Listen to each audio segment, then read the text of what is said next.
Thank you very much. Now let's move on to today's webinar. आजचे जे आपले webinar आहे तो planet people plastic and learning from informal sector हे आपल्या वेबिनारचं टायटल आहे. आणि आपले जे स्पीकर आहेत त्या मुक्ता आठवले आहेत. यांनी 4 वर्ष साधारण रिसर्च आणि रायटिंग आणि टेलिव्हिजन इंडस्ट्रीमध्ये काम केलं आहे. त्याचबरोबर सध्या त्या स्वच्छ जी वेस्ट स्पीकरची कोऑपरेटिव्ह संस्था आहे पुण्यामध्ये त्यांच्यासोबत 2 वर्ष जोडल्या गेलेल्या आहेत. आणि या मेनली स्वच्छमध्ये कम्युनिकेशन स्ट्रॅटेजी आणि डिजिटल मीडिया हे पोर्टफोलिओ जनरली हँडल करतात. त्याचबरोबरचे global alliance of incinerator alternative हे जे ग्लोबल लेवलचं एक नेटवर्क आहे की ड्राय वेस्टचं बर्निंग न करता त्याचं रिसायकलिंग किंवा रियूज जास्तीत जास्त व्हावा यासाठी हे नेटवर्क काम करतं. सो ह्या संस्थेकडून एक झिरो वेस्ट ऍडव्होकेट म्हणून त्या सर्टिफाईड सुद्धा आहेत.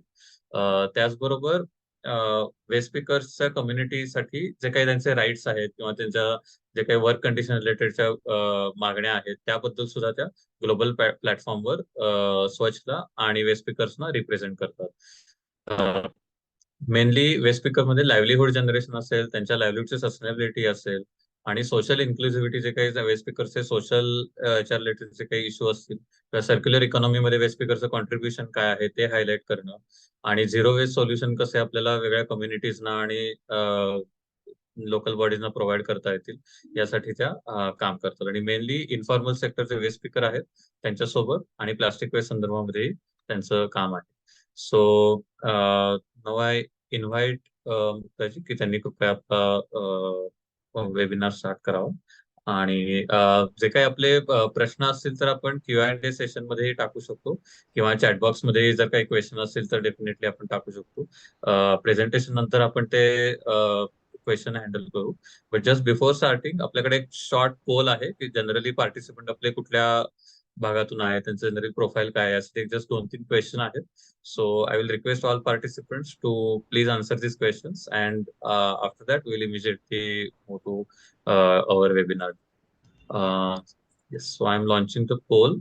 जस्ट 2-3 क्वेश्चन आहेत की तुम्ही कुठून आहे, तुमचं करंट प्रोफाईल काय आहे आणि तुमचा what are your interest in की क्लायमेट ऍक्शन रिलेटेड जर आपण पाहिलं तर काय आपण काही ऑप्शन दिले त्यामध्ये तुमचा इंटरेस्ट तुम्ही त्यामध्ये टाकू शकता. सो आय होप की poll is visible to all of you. Yes, I started receiving answers also. So we'll wait for a minute or so and then we'll start our webinar.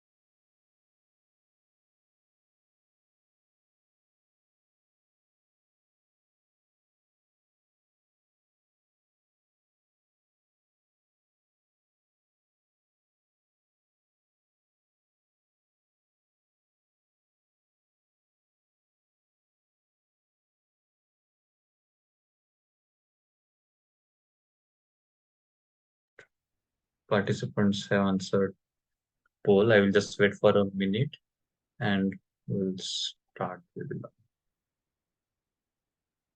Okay.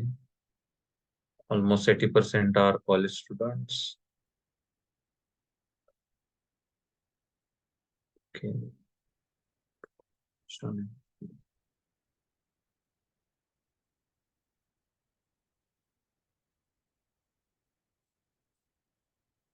Yes. Okay. Thank you very much. So I will now end the poll, and I request Mukta ji, please start your presentation. And please put your questions काही असतील तर chat box किंवा Q&A session. All participants can. Please Mukta ji. Welcome. Yes, thank you so much. मायकाचे खूप खूप आभार. इतर संलग्न ज्या संस्था आहेत ज्यांनी स्वच्छता आज ह्या इतक्या छान प्लॅटफॉर्मवरती तरुण लोकांसोबत संवाद साधण्यासाठी आम्हाला इन्व्हिटेशन दिलं त्याबद्दल खूप आभार. आणि आपण आता लगेचच आत्ताचं सेशन चालू करूयात. सो माझं नाव मुक्ता आठवले. अवधूत यांनी खूप छान इंट्रोडक्शन करून दिली. मी थोडंसं सेशन सुरू करण्याआधी मी थोड्या संस्थेबद्दल सांगू इच्छिते. मी स्वच्छ मधून आली आहे. स्वच्छ ही भारतातील सगळ्यात मोठी कचरा वेचकांच्या संपूर्ण मालकी हक्क असलेली कचरा वेचकांची संस्था आहे आणि त्या संस्थेतून मी आज तुमच्याशी संवाद साधायला आले आहे. सो संस्थेचा थोडासा इतिहास सांगेन. संस्था चालू होण्याआधी 70च्या दशकात जेव्हा आता आय एम शुअर आपल्यातले कोणीच विद्यार्थी मित्र-मैत्रिणी म्हणजे जन्मले पण नसतील. तेव्हा महाराष्ट्रामध्ये खूप मोठा दुष्काळ पडला होता आणि ह्या दुष्काळामध्ये खास करून मार्जिनलाइज्ड कम्युनिटीज मधून खूप मोठ्या प्रमाणात स्थलांतर झालं. शिक्षण फारसं नव्हतं, फारसे पैसे नव्हते, जमीन नव्हती. त्यामुळे पोटापाण्याच्या उद्योगासाठी मोठ्या प्रमाणात गावांमधून शहरांमध्ये स्थलांतर झालं. आणि तेव्हा पुण्यामध्ये जास्त करून गेटेड कम्युनिटीज होत्या. त्यामुळे हे जी मार्जिनलाइज्ड कम्युनिटीज मधली लोकं स्थलांतरित झाली. त्याच्यामधले कुटुंबातले जे पुरुष होते ओके. सो जे कुटुंबातले पुरुष होते त्यांना कन्स्ट्रक्शन साइट्सवरती काम मिळालं. But women from these households could not really get any proper job कारण तेव्हाच्या गेटेड कम्युनिटीजमुळे तिथे ॲक्सेप्टन्स नव्हता. सो काय करायचं पोटापाण्यासाठी? सो त्यांनी एकमेकांनाच ऑब्झर्व्ह करायला सुरुवात केली आणि दे रिअलाइज्ड की we can make our livelihood from by selling scrap. So त्यांनी लिटरली बॅग म्हणजे पोतं आपण ज्याला म्हणतो ते खांद्यांवर टाकलं and then they started roaming around the city. आणि तिथे जे प्रामुख्याने 3 गोष्टी त्यांनी वेचायला सुरुवात केली. पहिलं म्हणजे कागद इज पेपर, काच इज ग्लास, पत्रा म्हणजे मेटल. सो ह्या 3 गोष्टी त्यांनी कलेक्ट करायला सुरुवात केली आणि त्याच्यातून त्या विकून आपलं पोट भरणं, आपल्या कुटुंबाचं पोट भरणं हे त्या करायला लागल्या. तेव्हा त्यांना नागरिकांकडून खूप त्रास व्हायचा, कुत्र्यांचा त्रास व्हायचा, पोलीस खूप त्रास द्यायचे, चोर समजायचे. आणि तेव्हा लेट 80s आणि अर्ली 90s मध्ये आमचे जे फाउंडर मेंबर्स आहेत पौर्णिमा चिकरमाने आणि Lakshmi Narayanan, they were running adult education programme in SNDT college आणि दे रिअलाइज की there are some women who are lagging behind.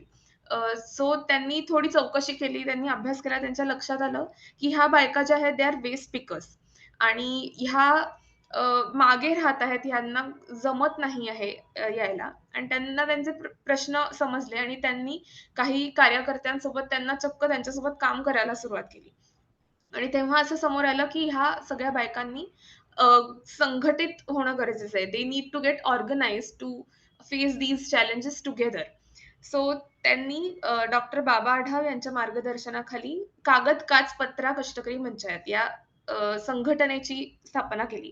So कागद Kach Patra Kashtakari Panchayat is world's largest trade union of waste pickers. आणि मग त्याच्यातून आमची आपली जी म्युनिसिपल कॉर्पोरेशन आहे त्यांच्यासोबत बोलणी चालू झाली की आपण why don't we integrate waste pickers into the existing system. कारण तेव्हा पुण्यामध्ये कंटेनर फ्री पुणे असं कॅम्पेन चालू झालं होतं. सो तेव्हा असं समोर आलं की आपण कचरा वेचकांना let them reach every doorstep and collect waste आणि तिथून नागरिकांनी सेग्रिगेटेड वेस्ट द्यायला पाहिजे हा मुद्दा समोर आला. कारण त्या मोठ्या कंटेनर्समध्ये कचरा वेचक उतरून तुम्हाला इथे हा फोटो दिसत असेल, मोठ्या असे पिवळ्या रंगाचे मोठे कंटेनर्स तेव्हा असायचे आणि अशा कंटेनर्समध्ये मिक्स कचरा पडलेला असायचा आणि त्याच्यात उतरून ते रिसायकलेबल्स रिट्रीव्ह करणं हे एक तेव्हा चॅलेंज होतं. सो नागरिकांनी ओला सुका कचरा दिला पाहिजे असं समोर आलं आणि ते कचरा वेचकांनी रोज दारोदारी पोहोचवलं. सो 70 पासून हा प्रवास चालू झाला आणि आता waste pickers are transforming their live a door step at a time. कारण ते पुण्यामधल्या जवळपास 10 लाख प्रॉपर्टीज कव्हर करतात. There are more than 3,700 waste pickers in Pune. 70% of waste pickers are women आणि 90% of the waste pickers are from marginalised communities. So आता पुण्यामध्ये त्यांनी असं काम केल्यामुळे त्यात पुण्यामधला सेग्रिगेशन रेट हा खूप चांगला झाला आहे. जवळपास 95% सेग्रिगेशन रेट अचीव्ह झाला आहे. आता स्वच्छ कचरा वेचक काय करतात, तर ते आपण बघतो की ते दारोदारी असे पुशकार्ट घेऊन नॉन मोटराइज्ड पद्धतीने कचरा वेचायला जातात. ते सॉर्ट करतात कचरा आणि पुढे स्क्रॅप शॉपला विकतात. अ, ओला कचरा जो असतो त्याचं कंपोस्टिंग केलं जातं. आपण आता इथे एक वेस्ट फ्लो बघू शकतो. हा आत्ताच्या पुण्याचा वेस्ट फ्लो आहे. सो इथे वेस्ट जनरेटर म्हणजे कोण? तर सिटिझन्स. सो सिटिझन्स हू जनरेट वेस्ट, ते पुढे वेस्ट पिकर्स कलेक्ट करतात. त्याचे 3 ह्याच्यामध्ये मेन म्हणजे सेग्रिगेटेड वेस्ट अजून 3 ह्याच्यामध्ये होतो. त्याच्यामध्ये recyclable waste. So Swachh waste pickers divert more than 200 tons of dry waste every day. So ton 1 ton म्हणजे किती आपण इमॅजिन केलं तर हत्तीचं एक पिल्लू जर आपण पकडलं तर ते जवळपास 1 टन ह्या साईजचं होईल. तर असा रोज 200 टन कचरा ते सुका कचरा रिसायकलिंगला पाठवतात. त्याच्यानंतर तो स्क्रॅप शॉपला जातो. स्मॉल ॲग्रिगेटर, लार्ज ॲग्रिगेटर म्हणजे काय? तर हे व्यापारी असतात. सो एखादा पत्र्याचा व्यापारी असेल, सो तो वेगवेगळ्या स्क्रॅप शॉप्स मधून पत्रा गोळा करेल आणि हे छोटे छोटे व्यापारी मिळून मोठ्या व्यापाऱ्यांकडे तो पुढे जाईल आणि मग पुढे तो रिसायकलरकडे जाईल. असंच नॉन रिसायकलेबलचं काय होतं, तर सॅनिटरी वेस्ट आपण ज्याला म्हणतो, तो ट्रान्सफर स्टेशन म्हणजे पीएमसीच्या म्युनिसिपल कॉर्पोरेशनच्या अर्बन लोकल बॉडीच्या सिस्टीममध्ये जाऊन तो पुढे सॅनिटरी लँडफिलला जातो. आणि वेट वेस्टचं काय होतं, तर त्याचं ॲट सोर्स कंपोस्टिंग होतं किंवा बायोगॅस होतो. जर त्या सोसायटीमध्ये ती परिस्थिती नसेल, तर ते सिस्टीममध्येच जातं आणि त्याचं पुढे बायोगॅस आणि कंपोस्ट केलं जातं. त्याचसोबत वेस्ट पिकर्सचे एवढे सगळे इनिशिएटिव्हज आहेत, ज्याच्यामध्ये व्ही कलेक्ट नावाचा इनिशिएटिव्ह आहे. दॅट इज फॉर ओल्ड बिलॉंगिंग्स, जे आपण कचऱ्यामध्ये टाकू शकत नाही, पण ते रियुजेबल असतात. तसंच आता एक निर्माल्य टू निसर्ग नावाचा इनिशिएटिव्ह येईल, ज्याच्यात जे निर्माल्य असतं ते त्याचं खत करण्यासाठी कचऱ्याचं हे करतात.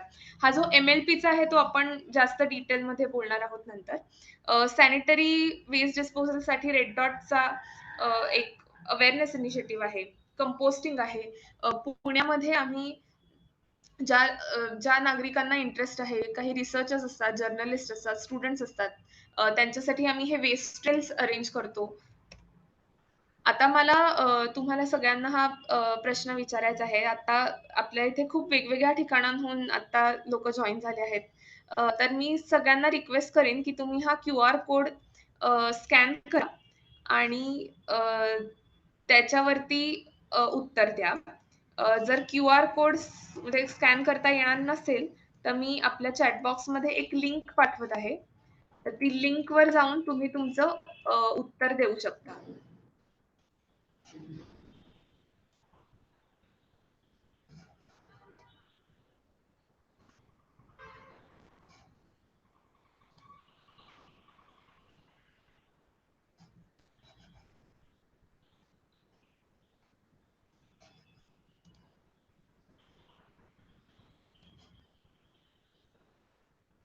सगळ्यांना इथे दिसत असेल.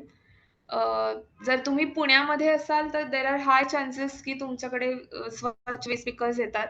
कारण 70% ऑफ पुणेमध्ये वेस्ट पिकर्स आहेत स्वच्छचे. घंटागाडी बऱ्याच ठिकाणी आहे. सो घंटागाडी म्हणजे काय, तर तुमच्या इकडची जी नगरपालिका आहे त्यांच्याकडूनच ही सर्व्हिस दिली जाते. काही ठिकाणी प्रायव्हेट एजन्सी आहेत. ओके. काही जणांना माहिती नाही आहे, की आपल्याकडून नक्की कोण घेऊन जातं. ओके. आपण एक मिनिट देऊयात. आय वुड रिक्वेस्ट एव्हरीवन की जास्तीत जास्त लोकांनी इथे रिप्लाय द्यावा.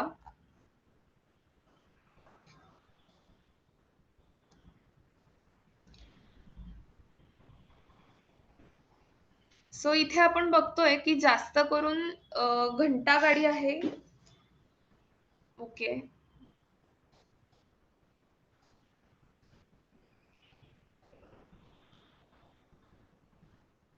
आपण अजून काही सेकंद थांबूयात आणि पुढचं चालू करूया.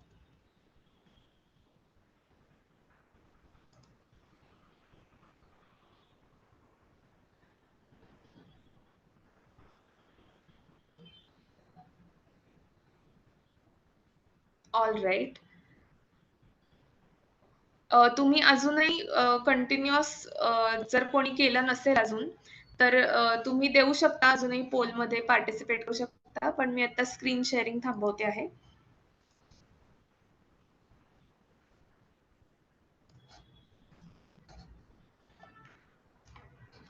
सो आत्ता तुम्ही आत्ता आपण जी माहिती घेतली, की स्वच्छते कचऱ्याचं दारोदारी जाऊन कचरा घ्यायला येतात आणि आत्ता इथे आपल्याला पोलमध्ये दिसलं, की घंटागाडीचं प्रमाण खूप आहे. तर हे फक्त थोडं बॅक ऑफ द माइंड असू द्या आणि तोपर्यंत आपण एक व्हिडिओ बघणार आहोत. द स्टोरी ऑफ प्लास्टिक नावाचा.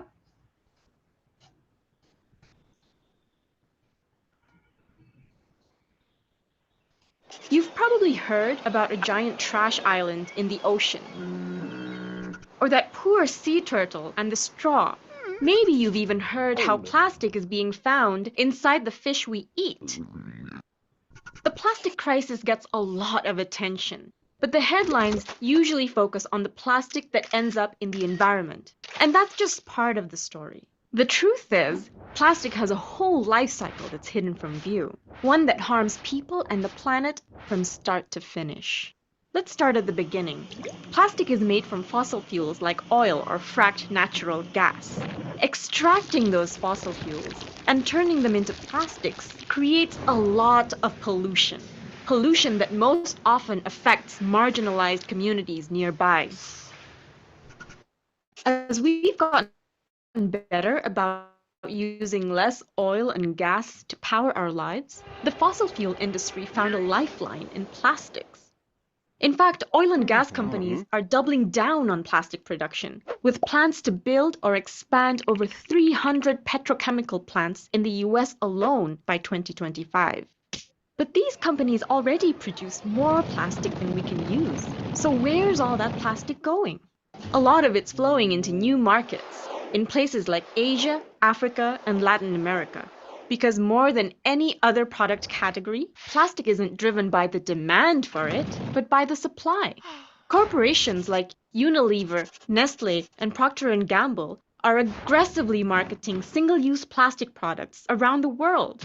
These companies go to places like Indonesia, where I live, and push their products onto communities that just aren't prepared to deal with all that plastic. Maybe they're used to using natural packaging. Maybe they live on a tiny island without a system of waste collection. And on top of that, countries in the global north are shipping their own plastic waste into these countries too. When you add that all up, it's no wonder so much of this plastic ends up in the environment. And globally, that's where a whopping 32% of plastic packaging ends up. 40% goes to a landfill, where plastic just piles up for future generations to deal with. And 14% is incinerated. Incineration is a nasty business, producing toxic smoke and fly ash. These super expensive facilities depend on plastic to burn everything else. It is oil and gas after all. So they want to see more plastic, not less. Yahoo! Then there's recycling. Unfortunately, it's not the solution that many people think it is. Just 14% of plastic packaging gets recycled, and only 2% is effectively recycled, meaning it becomes something as useful as before. The rest is downcycled into something worse. And most recycled plastic is only recycled once before ending up in landfills, incinerators, or the environment anyway. So it turns out that we can't burn, bury, or recycle our way out of this problem. And we can't just scoop all that plastic out of the environment either. That's like trying to bail out a bathtub with a teaspoon while the tap is on full blast. So how about we turn off the tap by shutting down the plastic machine? That means passing policies that create systemic change, like phasing out the single-use plastics that pollute the most, ending the fossil fuel subsidies that are fueling big plastic, and holding companies responsible for the plastic waste they create. That's how we can achieve our vision of a zero-waste future, where all of our products and packaging can be reused or repaired, effectively recycled or composted, and ultimately how we create a sustainable, circular economy that works for both people and the planet. Visit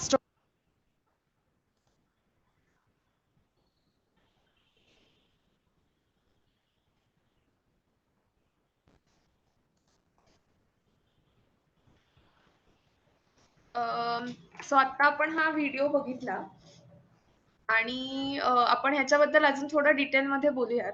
तर त्याच्या आधी परत आपण एक pole घेऊयात की have you seen this logo on any kind of packaging, this triangular logo, and what does this logo talk about?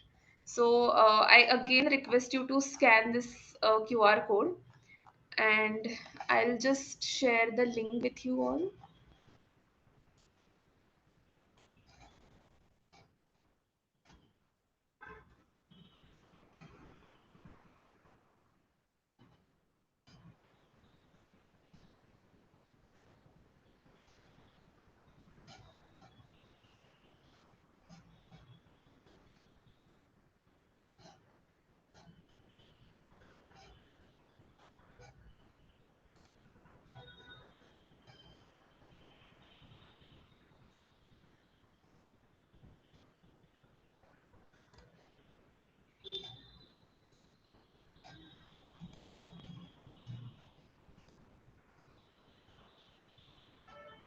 Okay.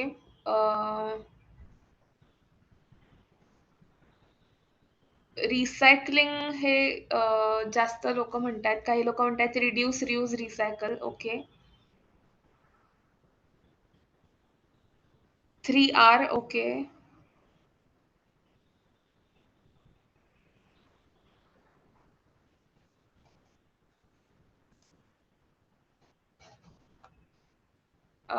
Okay, I'll show the QR code again. I've also shared the link on the chat box.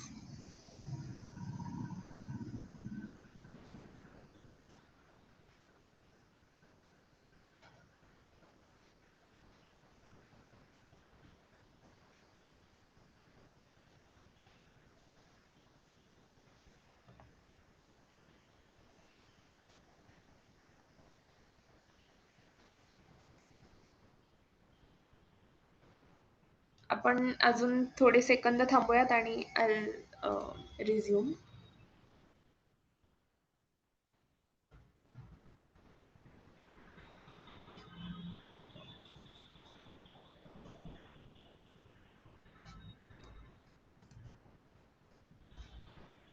Okay, आपल्या chat बॉक्समध्ये ही link आहे. So if you want to still answer, you can answer, and I'm going to present the yes. So आता आपण बऱ्याच लोकांनी म्हणलं की हे रिसायकलिंगचं आहे, but in reality it just says की हा टाईप काय आहे प्लास्टिकचा. So you must have observe की त्या ट्रायंगल मध्ये एक कुठला तरी नंबर असतो. So that number indicates the type of the plastic. Okay, so first number indicates that it's a PET bottle. Second is HDP, MLP, LDP, PP and PS. So हे फक्त type सांगण्याचे प्रकार आहे. त्या अशा ट्रायंग्युलर ह्याच्यामुळे असा आपला गैरसमज होतो की ते रिसायकलिंग होणार आहे. कित्येक लोकांना असा गैरसमज असतो की 1 म्हणजे एकदा रिसायकलिंग होणार आहे, किंवा 2 म्हणजे हे 2 वेळा होऊन आपल्याकडे आलंय रिसायकल. तर त्याचा काहीही संबंध नसून तो फक्त प्लास्टिकचा टाईप आहे. आणि जे कचरा वेचक, the informal recycling sector who actually handles the waste, त्यांच्यासाठी हे प्लास्टिक कसं दिसतं, तर हे असं दिसतं. ओके. सो म्हणजे इथे आपण 6 प्रकार बघितले, पण ऍक्च्युली प्लास्टिकचे जवळपास 25 प्रकार आहेत. So there is mainly 3 categories, flexible plastic, rigid plastic आणि अदर काइंड ऑफ प्लास्टिक आणि multi layer plastic. So flexible मध्ये हे सगळे आपल्या ट्रान्सपरंट बॅग्स, मास्क, पीव्हीसी अशा गोष्टी येतात. पेट बॉटल सगळ्यांना आपल्याला माहिती आहे, ज्या आपल्या पाण्याच्या बाटल्या असतात बिस्लेरीच्या, त्याला पेट म्हणतात. पीपी म्हणजे ते कडक जे असे डिलिव्हरी मध्ये येतात त्याला पीपी म्हणतात. त्याच्यानंतर रबर आहे, वायर आहे. हा एचडीपी जो कॅटेगरी आहे ती पण म्हणजे प्लॅस्टिक मध्येच येते. सो जरी आपल्याला वाटत असलं की प्लास्टिक हे 7च प्रकारात आहेत, कारण आपल्याला ते 7 नंबर माहिती असतात, पण इन रियालिटी प्लास्टिकचे रिसायकलिंग पॉइंट ऑफ व्ह्यूने जर बघितलं तर प्लास्टिकचे हे 25 प्रकार आहेत. We recently conducted this waste characterisation study आणि त्याच्यात असं आलं की म्हणजे पुण्यामध्ये जे वेस्टचं स्ट्रक्चर आहे ते साधारण असं आहे. So there is 76% of total waste is wet waste आणि त्याच्यातल्या बाकीच्या मध्ये हे साधारण असं पर्सेंटेज आहे. आणि ड्राय वेस्ट मध्ये जर आपण बघितलं तर 31% प्लास्टिक आहे. So if you remember the name of trade union, कागद काच पत्रा कष्टकरी पंचायत, सो ह्या नावामध्ये प्लास्टिकचा उल्लेखच नाही आहे. सो जेव्हा कचरा वेचकांनी हे काम चालू केलं तेव्हा तेव्हा आपल्याही आयुष्यात एवढं प्लास्टिक नव्हतं आणि plastic was not considered as source of income for them. So आता परिस्थिती खूप बदलली आहे. ही जी डायग्राम आहे it just shows the recovery percent. So ह्या ज्या पेट बॉटल्स आहेत, ज्या लोक हल्ली असं सांगतात की तुम्ही प्लास्टिक बॅन करा किंवा बाटल्या वापरू नका, पण त्यांचा रिकव्हरी रेट खूप जास्त आहे.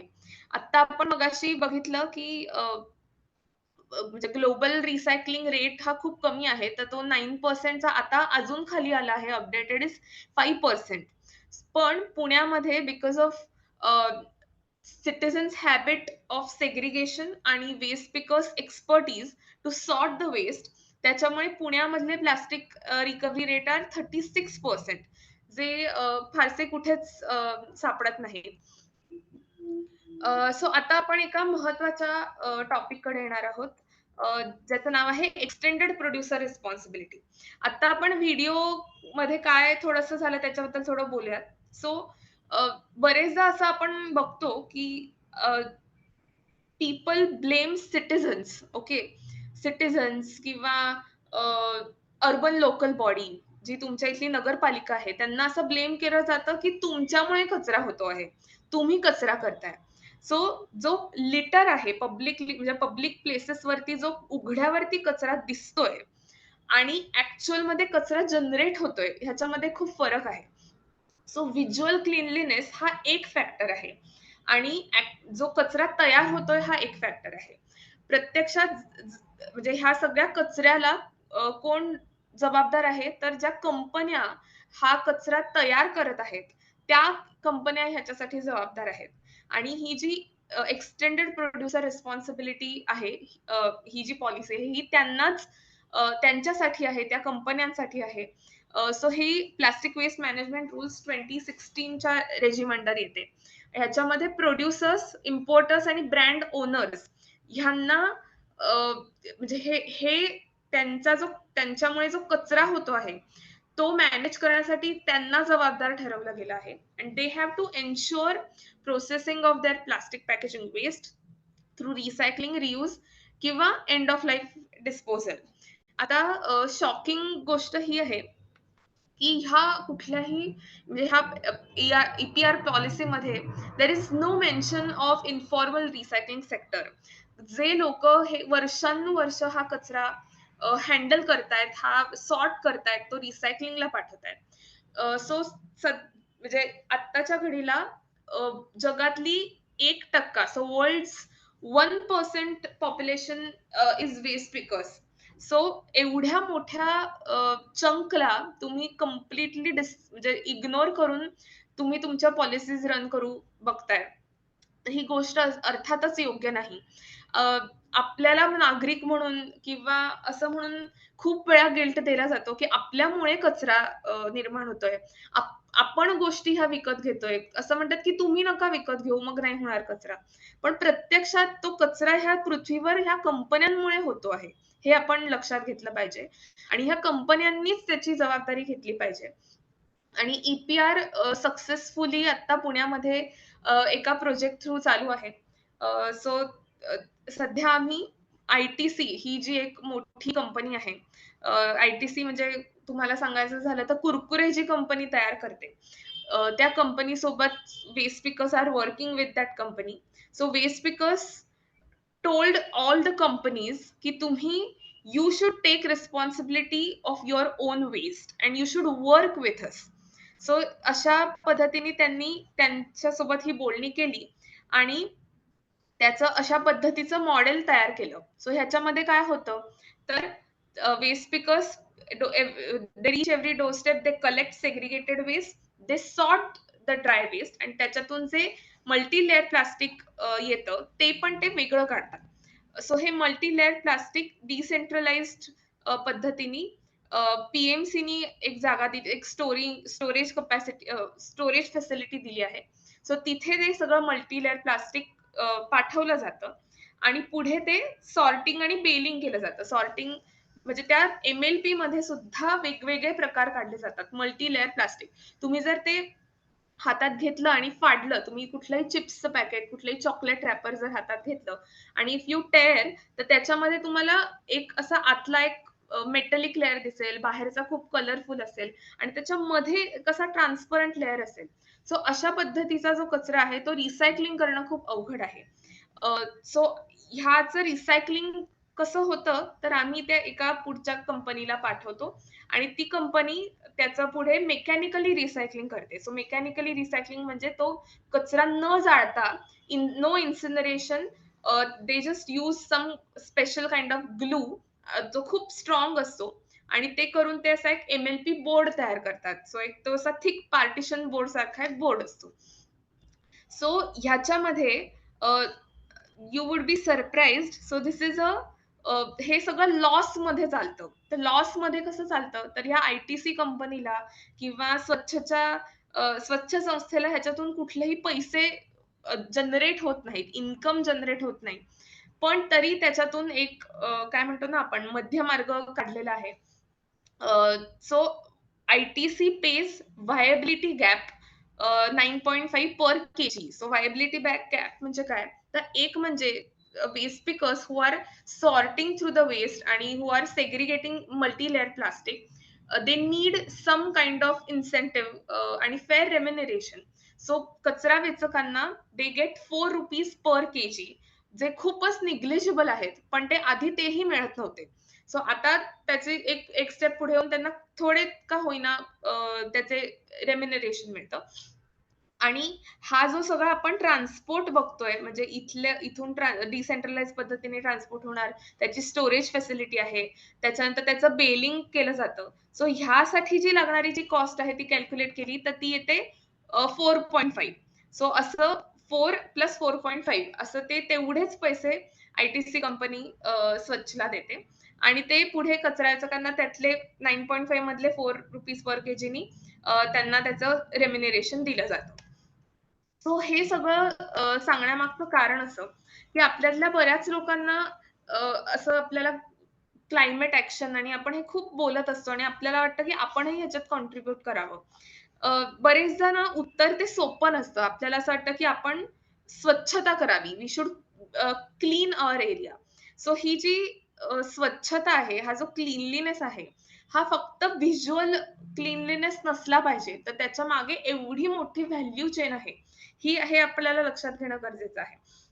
सो आपण जर एखादा क्लीनअप ड्राईव्ह केला तर तो जो कचरा आहे, कलेक्शन आहे, ते नक्की कुठे जाणार आहे आणि त्याचं पुढे नक्की काय होणार आहे, हे आपल्याला समजणं आणि ते समजून उमजून आपण ती क्लीनअप ड्राईव्ह करणं हे खूप गरजेचं आहे. सो हा एक तुम्ही हा बघितला असेल आईसबर्ग.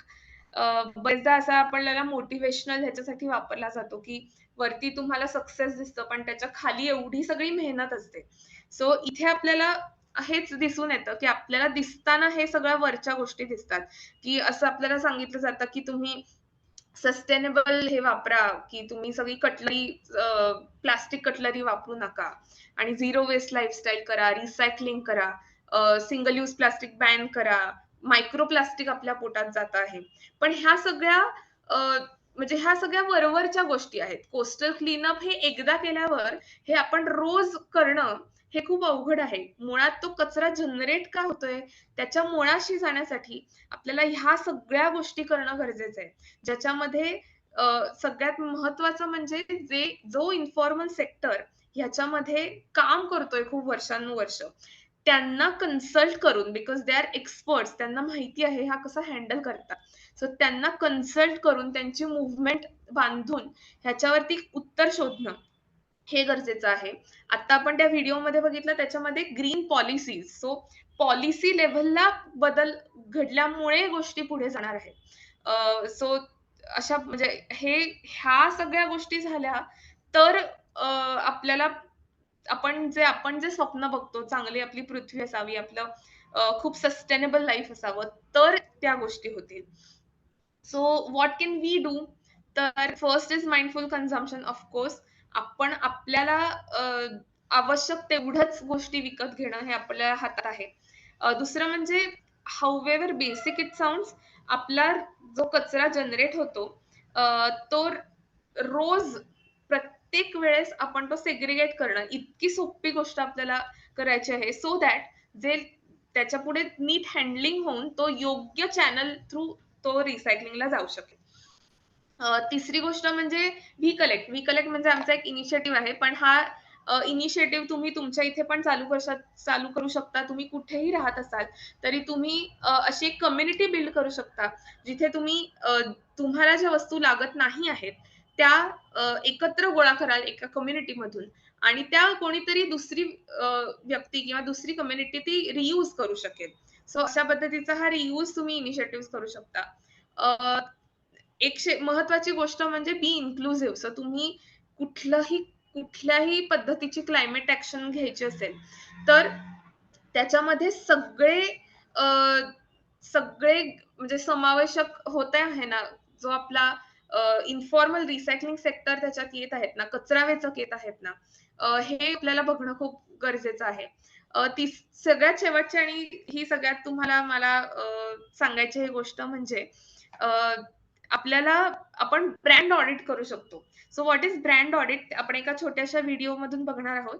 पण मी थोडंसं सांगते, की आपल्याला आत्ताच्या व्हिडिओमध्ये दिसलं, की तुम्ही त्या कंपन्यांना रिस्पॉन्सिबल म्हणजे you have to make them feel responsible for their actions. त्याच्यासाठी आपण काय करू शकतो, तर क्लीनअप ड्राईव्हच्या पुढची एक स्टेप म्हणजे आपण जे कलेक्शन केलेलं आहे, we can actually record the data आणि तो डेटावरून आपण त्यांना हे सांगू शकतो, की तुमच्यामुळे आमच्या ठिकाणी एवढा कचरा होत आहे.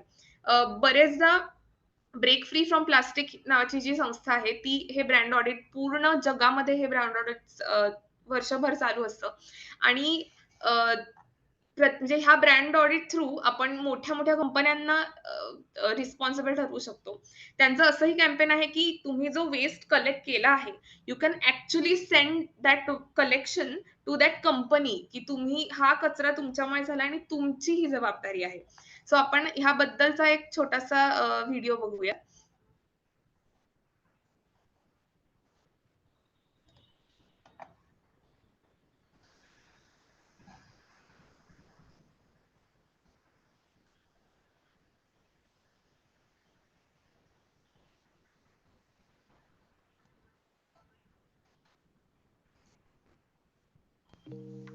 In brand audits, plastic waste is collected and the plastic type and brand appearing on each plastic item are meticulously documented. This year, over 1,000 volunteers from across 19 states in India audited nearly 1.5 lakh pieces of plastic waste. The most common type of plastic waste found was non-recyclable multi-layered plastic.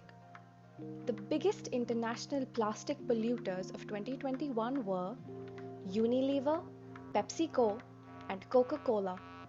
The top Indian brands found in plastic waste were Parle, ITC, and Britannia.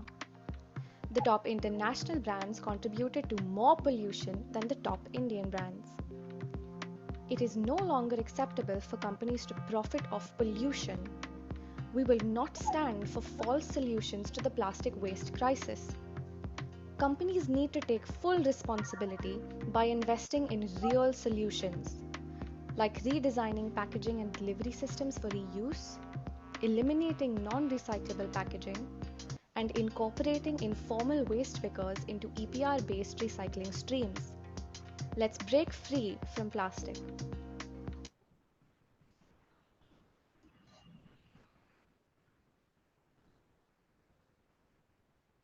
Sorry.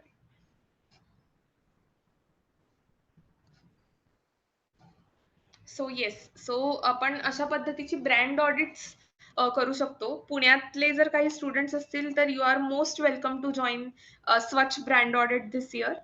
बाकी कुठलेही कुठूनही आले असतील तर we are ready to support. त्याच्याबद्दलचा guidance देण्यासाठी we are happy to help. So अशा पद्धतीची ब्रँड ऑडिट्स आपण आपल्या इथे ऑर्गनाईज करू शकतो, ज्याचा ऍक्च्युअल डेटा ग्लोबल लेव्हलला जाऊन it will make huge impact. एक महत्वाची गोष्ट म्हणजे let's not fall for fall solutions. ह्या ज्या इको ब्रिक्स आहेत ह्याचा प्रॉब्लेम म्हणजे एक तर ही जी पेट बॉटल आहे that is 100% recyclable.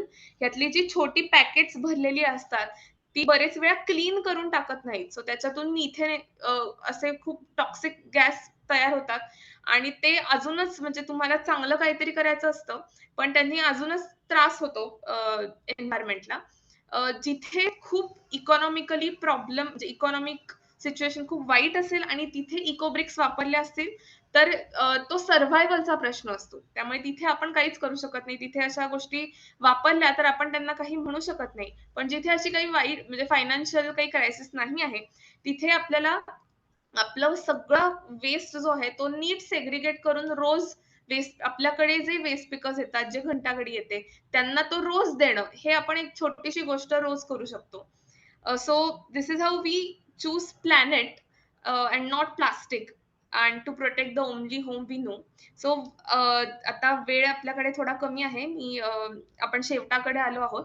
So what is the vision for reuse. आता कोणीतरी क्वेश्चन मध्ये Q&A मध्ये विचारलं आहे तर I think this will answer की आता आपल्याला सिटिझन्स वरती कुठलाही ताण देण्याऐवजी we should put onus on polluters the producers आणि त्यांना EPR बेस्ड पॉलिसीज आणणं त्यांच्यासाठी आणि रियूजचं इन्फ्रास्ट्रक्चर तयार करणं. सो असं पॅकेजिंग पाहिजे जे कोणीही म्हणजे ते पॅकेजिंग असं पाहिजे म्हणजे फॉर एक्झाम्पल एखादी ग्लास बॉटल असेल किंवा एखादा पेपर पॅकेजिंग असेल सो ते कुठलाही ब्रँड वापरू जर शकला तर त्याचं रिसायकलिंग आणि रियूज हे इफेक्टिव्हली होऊ शकतं. रेदर ते रिसायकलिंगला जाणारच नाही तर ते रियूज मध्येच म्हणजे इथे वॉशिंग बॉटलिंग जर ग्लास असेल तर ती परत येऊन ते परत रियूज इन्फ्रास्ट्रक्चर येऊन परत आपण त्या चेन मध्ये टाकू शकतो. सो ह्या अशा फॅसिलिटीज मध्ये वेस्ट पिकर्स सारख्या इन्फॉर्मल सेक्टरला इंटिग्रेट करून घेणं. So this is how we choose planet and people to protect the only home we know. So आपण आता थोडा एंड कडे आलो आहोत. So I would just say that informality is not a conscious choice. It's a consequence of uh, low margins, investment, political commitment. Informal म्हणजे गरिबी नाही. Sorry informal म्हणजे वीकनेस नाही आहे तो. तर इन्फॉर्मॅलिटी मधून खूप इनोव्हेशन आणि रेझिलियन्स बाहेर येतो. So we should not exclude or replace informal sector. We should rather integrate and upgrade this sector. So that's about it. I hope तुम्हाला ह्याच्यातून थोडे काही इन्साइट्स मिळाले असतील.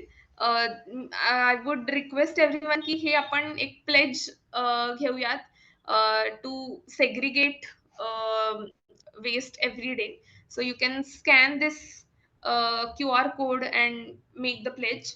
आणि पुण्यातले जर काही असतील तर प्लीज रिच आउट टू स्वच्छ. आपण ब्रँड ऑडिटसाठी नक्कीच कोलॅबरेट करू शकतो. मी आता हा QR कोड इथे स्क्रीनवर ठेवते आहे आणि इथे Q&A मी बघतेय. येस. सो श्रावणींनी खूप छान प्रश्न विचारला आहे की does banning single use plastic even make a dent in the bigger problem of climate change? Banning single use plastic would be the first step. So actually not the ban but the effective implementation of single use plastic ban would be the first step. आणि त्यांनी खरोखरच फरक पडू शकतो कारण ते single use plastic हे आपल्या व्हॅल्यू चेन मध्ये इतकं म्हणजे ते साचून राहतं. सो त्याचा इफेक्टिव्ह इम्प्लिमेंटेशननी खूप फरक पडू शकेल. ओके, आणखीन एक प्रश्न आहे की how can we avoid bringing home plastic packaging from the supermarket? Yes, some of this plastic is not recyclable through municipal system. So तुम्ही जर सुपर मार्केटला जात असाल तर you can carry your own containers आणि त्याच्यामध्ये तुम्ही भरून घेऊ शकता. तर तुम्ही तुमच्या आई वडिलांना विचारलं तर पूर्वी अशीच पद्धत होती ऍक्च्युली की आपल्याकडे ते पॅकेजिंग वगैरे काही नसायचं, आपलेच जुने डबे सगळे घेऊन जायचे आणि त्याच्यात सगळं आपलं सामान भरून आणायचं. आणखीन एक प्रश्न आहे, is it ever environmentally helpful to have plastic wrapped food to keep food from being waste? ह्याचे दोन लेयर्स आहेत. एक तर म्हणजे त्या फूडचा फ्रेशनेस इंटॅक्ट राहण्यासाठी कव्हरिंग म्हणून प्लास्टिक वापरणे इज फाईन, पण ते अगेन ते मायक्रो प्लास्टिक त्या आपल्या पोटामध्ये जातच असतं. आपण व्हेजिटेरियन असू नॉन व्हेजिटेरियन असू आपल्या पोटामध्ये मायक्रोप्लास्टिक खूप वेगवेगळ्या पद्धतीने जात असतं. आणखीन प्रश्न आहे, when we ban plastic doesn't that force us to use other material? Yes, बरोबर आहे.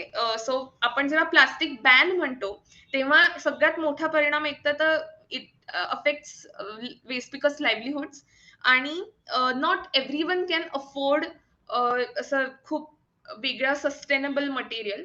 सो ह्याच्यासाठी आपल्याला पॉलिसी लेव्हलला बदल आणणं खूप गरजेचं आहे. The supermarkets near me have started using plastic bags again instead of cloth bags. Should I report them? Yes, you can. Sure. पण जे इथे प्रश्न हा मेन हा आहे की त्यांच्यापर्यंत हे पोचलंच कसं नाही की सिंगल यूज प्लास्टिक बॅन आहे हे. So I think yes, Ansh, you should talk to the authority and report the supermarket. How many time we do recycling of plastic असा एक प्रश्न विचारला आहे. सो आपण आताच बघितलं की पेट बॉटल्स आहेत त्या 100% रिसायकलेबल आहेत, पण most of the plastic will be down सायकल्ड.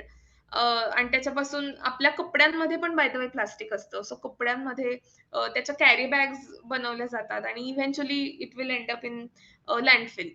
So म्हणजे प्लास्टिकचं रिसायकलिंग असं खूप वेळा इफेक्टिव्हली नाही होत.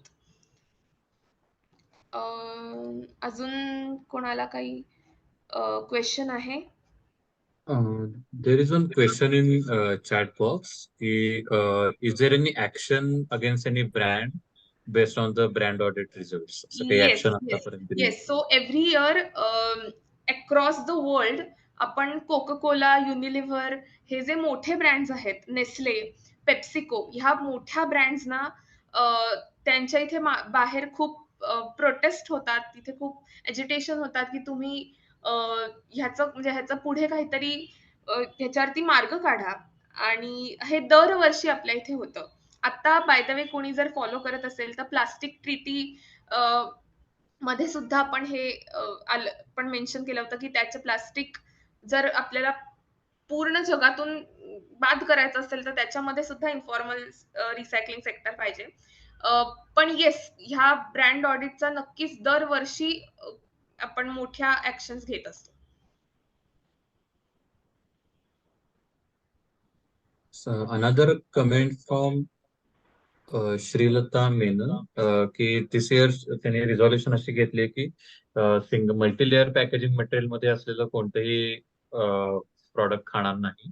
आणि she always carries her own cutlery with, so that's great, that's great. That's great. Yes. Yes.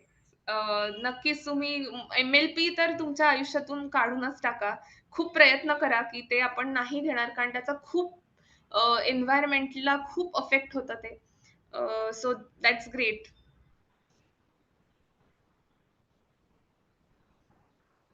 मी माझे कॉन्टॅक्ट डिटेल्स ओके वेट, इथे you can reach out to us. इथे आमचा ईमेल ID सुद्धा आहे आणि आमचं इंस्टाग्रामचं हँडल पण आपल्या चॅट बॉक्समध्ये हे करत आहे. You can follow our page, you can DM us तुम्हाला काही आमच्यासोबत कोलॅबरेशन करायचं असेल. If you want to do brand audit, please connect with अस.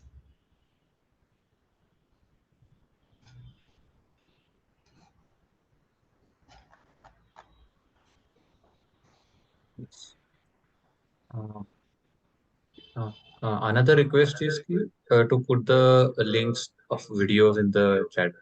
आपण व्हिडिओ Yes. 2 शेअर केले ते ब्रँड ऑडिट आणि प्लास्टिक. सो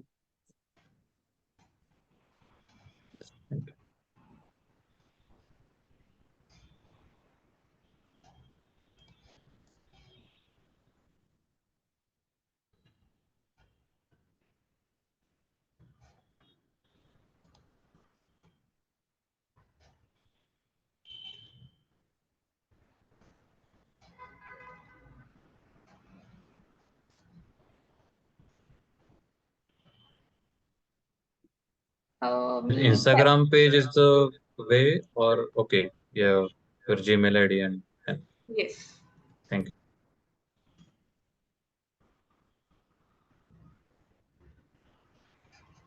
क्वेश्चन्स येत आहेत अजून. ओके.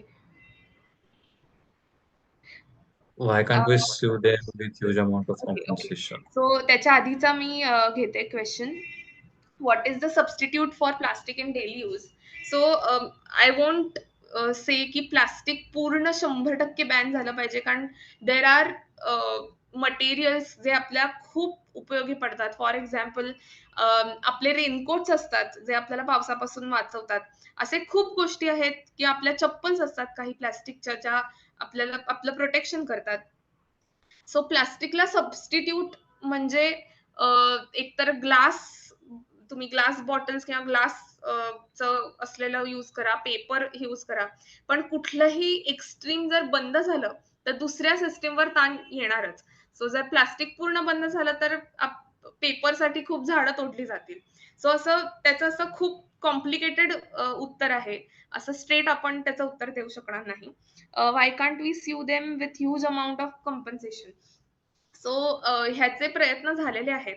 पुण्यामधलाच एक मी हे सांगते, आपण पुण्यामध्ये अख्ख्या पुण्याचं सॅनिटरी वेस्ट गोळा करून सगळ्या कंपन्यांना पाठवलं होतं ते वेस्ट, आणि nobody from these companies replied की आम्ही कचरा वेचकांनी सांगितलं की तुम्ही ह्या कचऱ्याची जबाबदारी घ्या, आणि nobody from any company replied.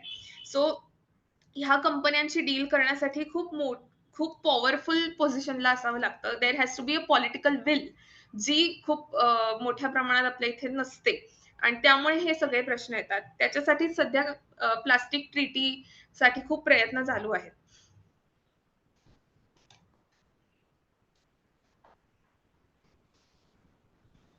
Yes, I think before Covid 2019 मध्ये जेव्हा आय थिंक प्रकाश जावडेकर त्यावेळी एन्व्हायरमेंट मिनिस्टर होते, अँड ते पुण्यामध्ये आले होते.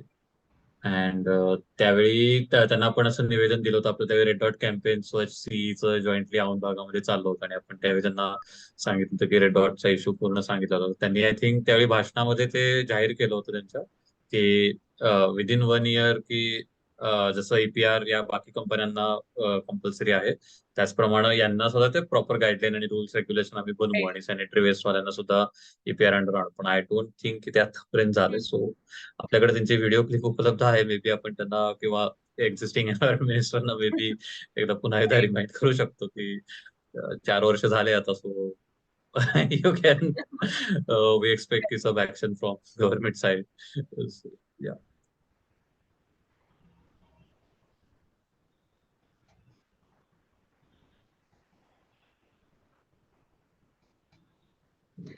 एकच मी प्रश्न ऍड्रेस करीन, can bioplastic help save environment? So bioplastic हे it's not sustainable at all. आत्ताच रिसेंटली एक रिसर्च आला आहे की बायोप्लास्टिकचं पुढे काहीही डिकम्पोजिशन होत नाही.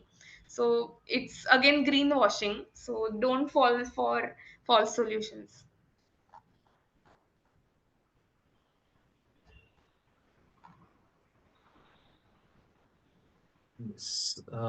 Thank you very much Mukta.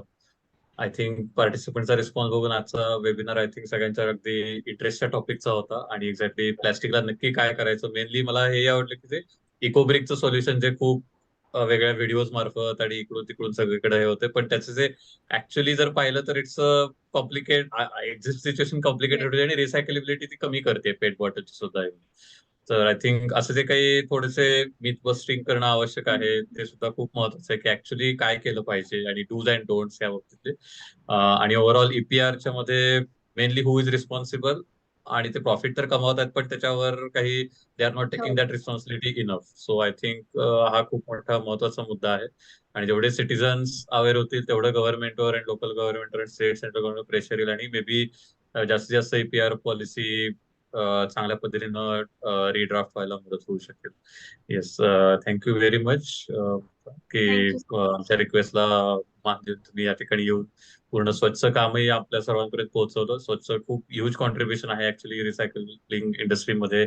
Informal sector प्रत्येक याच्यामध्ये मी ते बेंगलोर असेल, पुण्यामध्ये असेल, वेगळ्या प्रत्येक ठिकाणी. काही ठिकाणी असे नेटवर्क आहेत, काही ठिकाणी नाही आहेत, पण तरी इन्फॉर्मल सेक्टर आपापल्या परीनं आपल्या रोजीरोटीवर त्यावर अवलंबून आहेत. पण इव्हन ते सिटीला क्लीन करण्यामध्ये सुद्धा खूप चांगल्या पद्धतीनं हातभार लावत. आय विश की सगळीकडे स्वच्छ सारखं एखादं नेटवर्क इन्फॉर्मल सेक्टरचं आणि त्यांचा एक व्हॉइस प्रत्येक सिटीमध्ये क्रिएट झाला तर it would be really help for informal sector and in general waste management या पूर्ण सेक्टरलाच खूप चांगली मदत होऊ शकते. Thank you very much.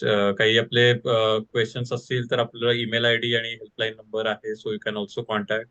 कोणाला ब्रँड ऑडिट बद्दल आणि काही विषय शंका असतील, कसं करायचं, पार्टिसिपेट व्हायचं असेल, so you can always contact her on their Gmail ID, on their helpline number, on their website.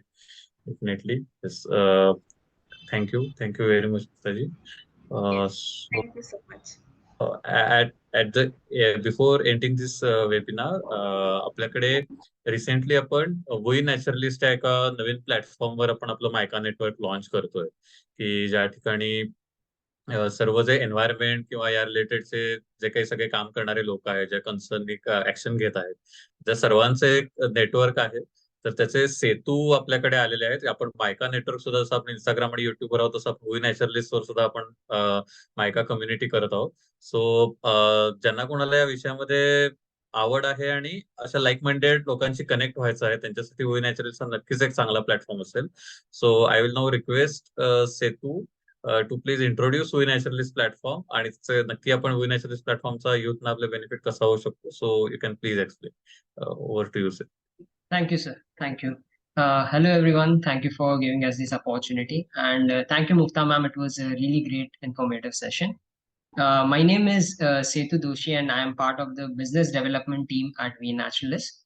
We nationalist एक ऐसा प्लेटफॉर्म है, डिजिटल प्लेटफॉर्म, जो हमने क्रिएट किया था जहाँ पे क्लाइमेट एक्शन के लिए लाइक माइंडेड इंडिविजुअल्स और ऑर्गेनाइजेशंस एक साथ आ सके.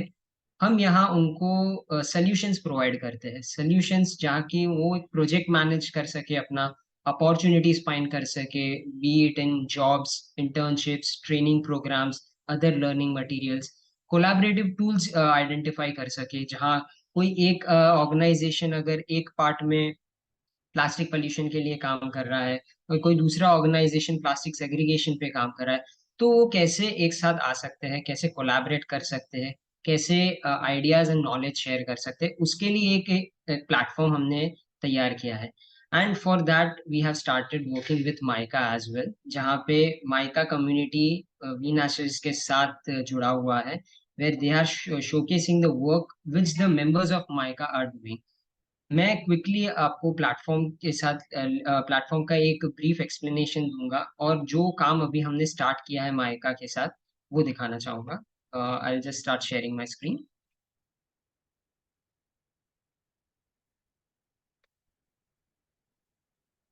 सो वी नेचुरलिस्ट बहुत सारे सॉल्यूशंस प्रोवाइड करता है। उसमें से एक सॉल्यूशन है कम्युनिटी, जहाँ पे माइका जैसे लार्ज मेंबर ऑर्गेनाइजेशंस अपना पूरा कम्युनिटी मैनेज कर सकते हैं, जहाँ पे आपके जो जो एक्टिविटीज हो रहे हैं, interactions between the team, interactions between the members, सारे यहाँ पे रिकॉर्ड हो सकते हैं।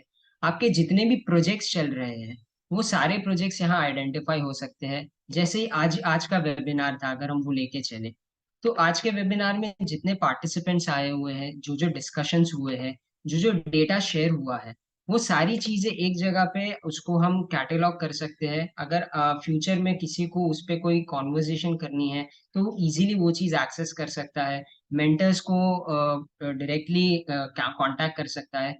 उन्होंने वहां पे जो भी सीखा है और उसके बाद वो लोग जो जो प्रेजेंट करना चाहते हैं, जो जो नए आइडियाज या प्रोजेक्ट्स लेके आ रहे हैं अपने एंड से, वो सभी चीजें वो यहाँ पे डिस्कस कर सकते हैं।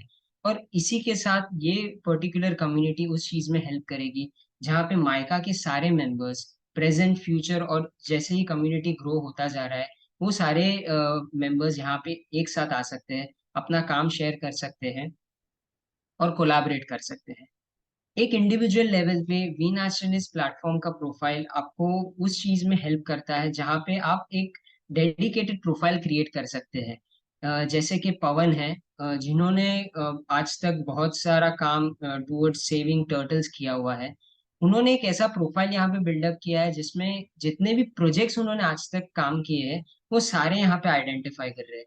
और ना ही सिर्फ एक particular paragraph, but each and every aspect of that project, उन्होंने कहाँ से वो पार्ट स्टार्ट किया था, वो लोग कैसे टेक्निक्स यूज कर रहे हैं, कैसे टाइप ऑफ स्पेशलाइजेशंस उन्होंने यहाँ पे इस्तेमाल किए, कौन कौन से पार्टिसिपेंट्स उसमें जुड़े हुए हैं, ये सारी चीजें वो यहाँ पे आइडेंटिफाई कर सकते हैं। और ये सारे माइका मेंबर्स उस चीज का यूटिलाइज करते हुए आगे बढ़ सकते हैं। उसी के साथ साथ आपको यहाँ पे बहुत सारे अपॉर्चुनिटीज का भी साथ मिलता है, जहाँ पे opportunities in the form of jobs है, असाइनमेंट्स है, ट्रेनिंग प्रोग्राम्स है, इवेंट्स है, वो आप एक्सेस कर सकते हो।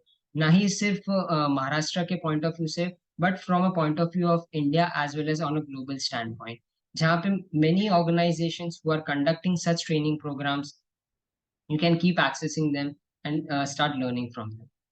सो जैसे ही माइका कम्युनिटी हमने स्टार्ट कर दिया है और आपने अनाउंसमेंट पोस्ट देख लिए हैं, हम लोग रिक्वेस्ट करेंगे to each and every member कि आप यहाँ जुड़ने की शुरुआत करने लगे। हम अभी आपके साथ धीरे धीरे through the mode of Instagram post और व्हाट्सएप चैनल्स वीडियोस शेयर करेंगे, जहाँ पे आपको प्लेटफॉर्म यूटिलाइजेशन के बारे में पता चलेगा, कैसे आप प्रोफाइल क्रिएट कर सकते हैं, कैसे आप माइका ज्वाइन कर सकते हैं। वी नेशनलिस्ट एक वेब बेस्ड प्लेटफॉर्म है, as well as applications Google Play Store और ऐप स्टोर पे अवेलेबल है। आप उसे डाउनलोड कर सकते हैं और अपना प्रोफाइल क्रिएट करके माइका कम्युनिटी ज्वाइन कर सकते हैं, रिक्वेस्ट मेंबरशिप बटन पे क्लिक करके। मैं चैट स्क्रीन में डिटेल्स शेयर करूंगा माइका कम्युनिटी के लिंक का, वी नेचुरलिस्ट के सपोर्ट ईमेल आईडी और व्हाट्सएप नंबर का। जैसे ही आप शुरुआत करते हैं, आपके पास अगर कोई भी क्वेरीज हो related to the platform, related to how you can utilise the platform, आप कैसे प्लेटफॉर्म, और आपके पास अगर कोई भी क्वेश्चन है माइका कम्युनिटी कैसे ज्वाइन करें वी नेशनलिस्ट पे, please reach out to us. Once again thank you everyone. Thank you Setu, this was very helpful. Most of the time क्या होता है कि मैं जब भी सोशल मीडिया पे जाता हूँ, then there is some 90-95% stuff which is not relevant to me, and I go there for this 5% stuff which is right. related to maybe my field, my liking, my interest. So I think Win is a such a thing where most of the content is as per my interest, maybe All of the naturalist, content, climate sir. action, It will environment, be all of the learning. content. So I think it would be a really focused. I can spend my time on social media, quality time, definitely. So I think it would be a really great thing to have on the Win. I have recently joined actually. I will definitely Great to explore it receive your more. feedback, sir. Thanks a lot. Yes, Thank you. Thanks a lot for the yes, thank opportunity. you. Yes. Yes, thank you everyone for joining this webinar. आपला हा weekly webinar आपण conduct करतो. This was our fourth webinar in the series. आणि आपण first webinar आपला झाला होता की ग्रीन जॉब साठी रेझ्युमी कसा बिल्ड करायचा. Another webinar was about Punaravartan campaign, जे गणपतीसाठी how we can recycle the clay, ज्यामध्ये स्वच्छ सुद्धा एक पार्टनर आहे, डेफिनेटली सी एक पार्टनर आहे, मायका नेटवर्क एक पार्टनर आहे पुनरावर्तन मध्ये. त्याचबरोबर थर्ड वेबिनार मध्ये आपण काही मायका युथ सोबत बोललो होतो, की ज्यांनी ऍक्च्युली ग्रीन एंटरप्रिनरशिप मध्ये काम केलं आहे, प्लस लोकल लेवलला क्लायमेट ऍक्शन मध्ये सुमित आहे किंवा सर्वणा आहे, त्यांच्याशी आपण डिस्कस केलं होतं. आणि जो फोर्थ वेबिनार टुडे, ज्यामध्ये आपल्या स्वच्छ ही जी इन्फॉर्मल सेक्टर प्लास्टिक वेस्ट यावर काम करणारी वेस्ट पिकर्सची कोऑपरेटिव्ह संघटना आहे, तर त्यांच्याकडून आपण समजून घेतोय की प्लास्टिकचा एक्झॅक्टली इश्यू कसा आहे, त्याला ईपीआर पॉलिसीज काय आहेत, त्यामध्ये काय बदल करणं आवश्यक आहे to make it more effective. And this was our fourth webinar in the series.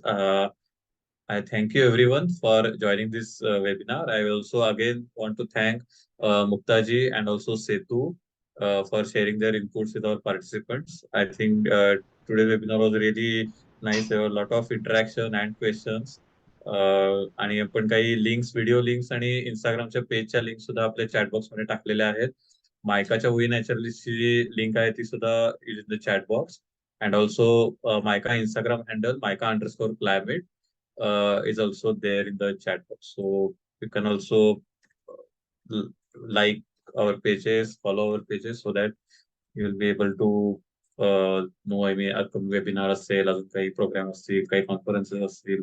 So definitely you will be able to participate in this. Okay. Thank you very much, all of you, all participants, all our speakers, and we'll meet soon with the new topic in the webinar. Yes. Thank you very much. Thank you. Thank you. Thank you. Have a great weekend, also. Yes. Wish you the same. And yes.